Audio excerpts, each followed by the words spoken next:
High Himu, তুমি কি কাজ করছো? আমি রেজাল্ট শিট তৈরি করছি। আচ্ছা, রেজাল্ট শিটে টোটাল মার্ক যোগ করছো না ম্যাথমেটিক্সের? আচ্ছা, এখানে যোগ করে দেখো তো এই সূত্রটা ইন্টার দিলে কি আসছে তোমার হচ্ছে 50 আর 5 মানে ক্রিয়েটিভ 50 মাল্টিপল 5 টোটাল 55 পেয়েছে। এই সূত্রটা কি তোমার ঠিক মনে হচ্ছে? আপাতত দৃষ্টিতে ঠিক মনে হচ্ছে।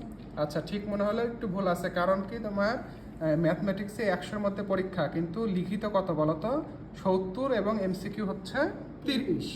তার মানে এমসিকিউ তোমাকে 23 পেতে হবে এবং মাল্টিপলে তোমাকে 10 পেতে হবে মিনিমাম, তবে হচ্ছে এটা কি হবে যোগ হবে, না হলে এটা কি হবে ফেল হবে। তার মানে তোমার এখানে আরও কিছু সূত্র অ্যাড করতে হবে। যোগের সূত্র ঠিক আছে, কিন্তু তোমাকে এখানে আরও ইফ পরের সূত্রটা অ্যাড করতে হবে এখানে। হ্যাঁ, আচ্ছা, এখানে দেখি আজিজা, জি, স্যার। তুমি কি এটা সলভ করতে পারবা? জি স্যার, কিভাবে আমাকে একটু বলো তো। এখানে ইফ এবং অর এর হচ্ছে সূত্রটা দেওয়া লাগবে।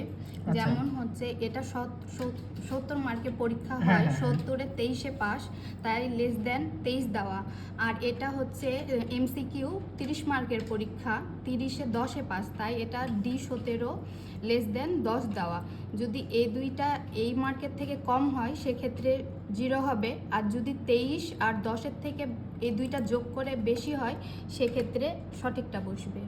ইন্টার দাও তাহলে। আচ্ছা, এবার আমি যদি একটু দেখি যে এখানে মার্ক যোগ হয়েছে, জি, স্যার। তুমি একটু মার্ক কমাই তো, একটা এমসিকিউ হয়তো 5 দাও এমসিকিউ। স্যার, হ্যাঁ, পাস করে দেখি।